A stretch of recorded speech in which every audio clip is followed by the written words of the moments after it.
Good morning, 10th class. How are you, beta? I hope you will be quite fit and fine at your home. Students, today we are going to discuss some important questions from chapter 4, History. And the title of the chapter is The Age of Industrialization. Beta, first question is, what is meant by industrialization? Industrialization का meaning क्या होता है, इसका अभिप्राय क्या है? Answer देखिए बेटा, industrialization is the process by which an economy is transformed from primarily agriculture to one based on manufacturing of goods. तो इंडस्ट्रियलाइजेशन का जो मीनिंग होता है वो क्या होता है बेटा, ये एक प्रोसेस है, ये एक प्रक्रिया है जिसमें क्या होता है, एक ऐसी इकोनॉमी जो कि मुख्यतः एग्रीकल्चर पर बेस होती है, वो ट्रांसफॉर्म हो जाती हैं मैन्युफैक्चरिंग गुड्स के ऊपर, विनिर्माण के ऊपर ये आश्रित हो जाती है, आधारित हो जाती है।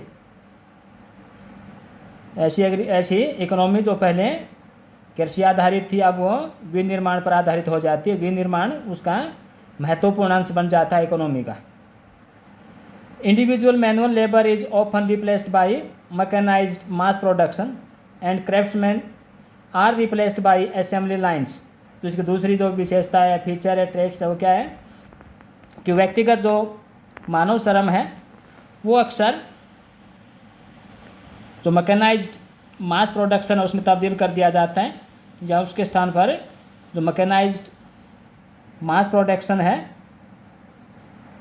वो उसका स्थान ले लेता है। किसका? मैनुअल लेबर का। मानव श्रम के स्थान पर, यानी शारीरिक जो श्रम होता है उसकी जगह पर मैकेनाइज्ड जो श्रम है वो ले लेता है, और मास प्रोडक्शन इसका मुख्य रिजल्ट होता है। यानी लार्ज स्केल के ऊपर प्रोडक्शन शुरू हो जाता है, वो भी मशीनों के माध्यम से। न्यू जो टेक्नोलॉजी है उसको एडॉप्ट करके जो बड़ी बड़ी मशीनें हैं उसके माध्यम से रॉ मटेरियल को प्रोडक्ट्स में, या जो इसको आप फिनिश्ड गुड बोलते हैं, फिनिश्ड गुड्स में बदल दिया जाता है, जिससे उसके मूल्य में काफ़ी वृद्धि होती है।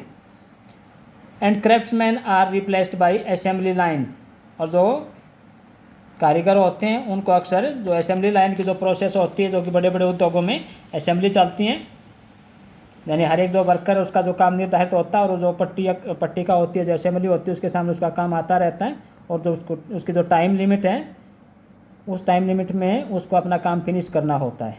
तो एक नई प्रोसेस आ जाती है इंडस्ट्रियलाइजेशन में। नेक्स्ट क्वेश्चन है बेटा, on what did cottagers and poor peasants earlier depend. कि शुरुआत में जब इंडस्ट्रियलाइजेशन नहीं आया था या औद्योगिकरण नहीं हुआ था, औद्योगिक क्रांति नहीं आई थी, तो जो कॉटेजर्स थे, झोपड़पट्टी में रहने वाले लोग और जो गरीब किसान थे, वो किस चीज़ पर निर्भर करते थे, किस चीज़ पर डिपेंड करते थे, कैसे उनकी आजीविका चलती थी? आंसर देखिए बेटा, cottagers and poor peasants earlier depended on common lands. जो साझा भूमि होती थी, सामूहिक जो ज़मीन होती थी, तो शामलात ज़मीन होती थी, उस पर डिपेंड करते थे।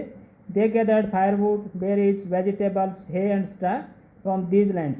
तो अपनी नेसेसिटी की, अपनी रिक्वायरमेंट की सभी जो चीज़ें थी, जो भी उनकी रिक्वायरमेंट थी, उनकी फुलफिलमेंट के लिए इस ज़मीन का यूज़ करते थे, चाहे वो फायरवुड रहा हो, berries, vegetables, hay and straw for their animals. तो सभी चीज़ें उनको उस कॉमन लैंड से मिल जाती थी, इसी पे वो लोग डिपेंड करते थे। नेक्स्ट क्वेश्चन बेटा, why were the industrialist in countries with labour shortage कीन ऑन यूजिंग मैकेनिकल पावर। कि जो इंडस्ट्रियलिस्ट थे, जो बड़े बड़े उद्योगपति थे,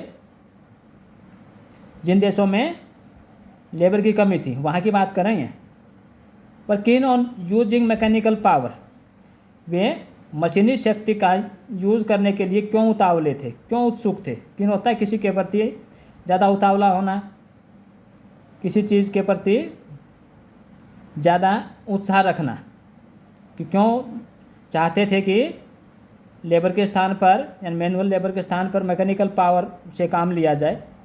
उसका कारण क्या था? Let's read the answer.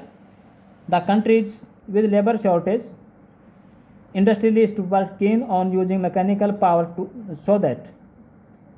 कि ऐसे देश जहाँ पर लेबर की शॉर्टेज थी, वहाँ पर इंडस्ट्रियलिस्ट ज़्यादा उतावले थे इस चीज़ के मैकेनिकल जो पावर थी उसको यूज़ करने के लिए, सो दैट मीन्स ताकि the need for human labour could be minimised, कि मानवीय श्रम की जो आवश्यकता है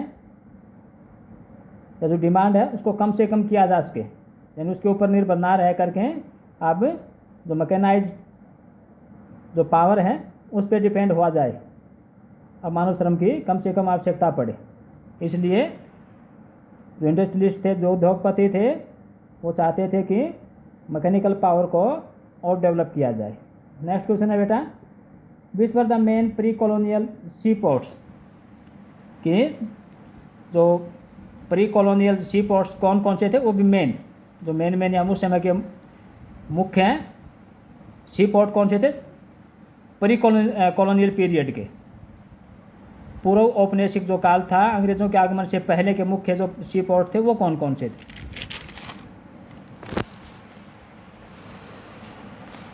आंसर बेटा सूरत जो कि गुजरात में आप जानते हैं, Masulipatnam and Hooghly were the main pre colonial sea ports, तो उस समय के मुख्य ये सी पोर्ट्स थे उस समय के, सूरत है, मछलीपट्टनम है, हुगली है।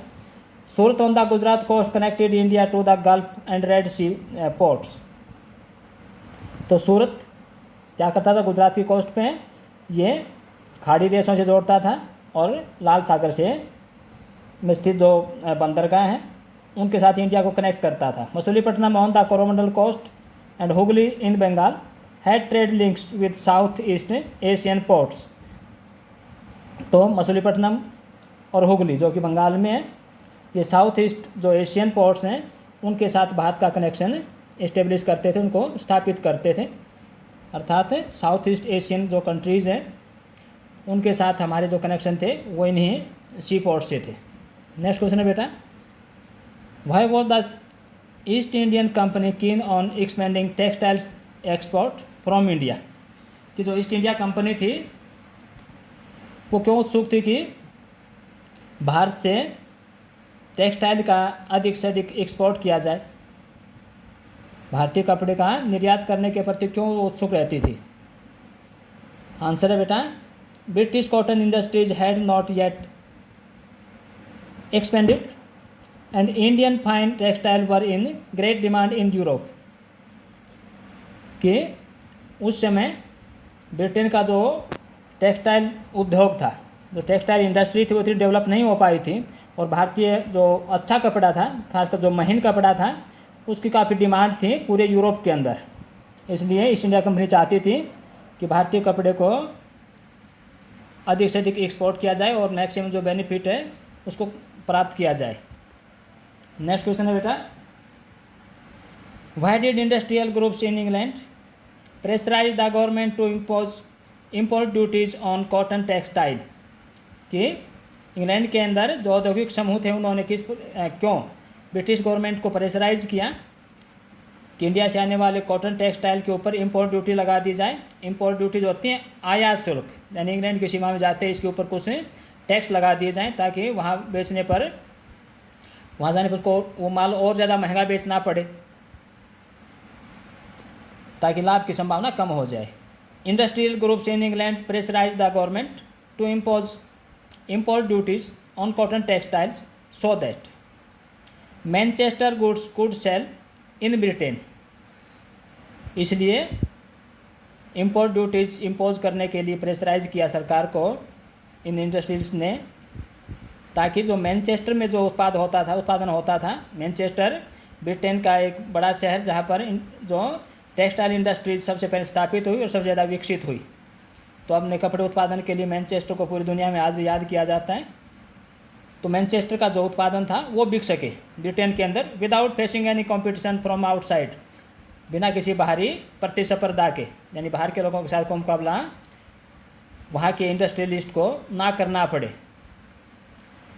Students, I hope you will have understood all these questions clearly. You should have to study the chapter thoroughly and write these questions in your fair notebooks and learn them properly. Respected parents are also requested to help their wards in their homework or study work.